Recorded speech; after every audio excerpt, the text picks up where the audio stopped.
BMW has offered another glimpse of the all-new 2027 X5 ahead of its official debut, giving fans a closer look at the sport utility vehicle's redesigned front end.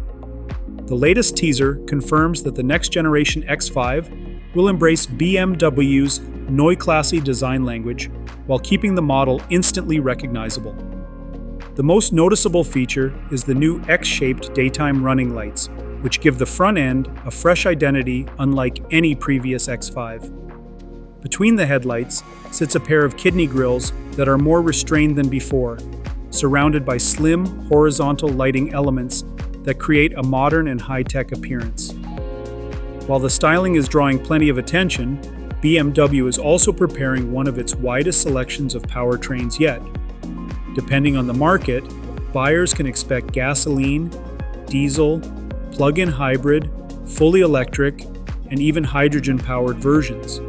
That broad lineup shows BMW's commitment to offering different technologies for customers with different driving needs. BMW has not revealed detailed specifications or performance figures just yet, but those answers are expected very soon. With its official world premiere scheduled for June 30th, the 2027 X5 is shaping up to be one of the brand's most important launches in recent years.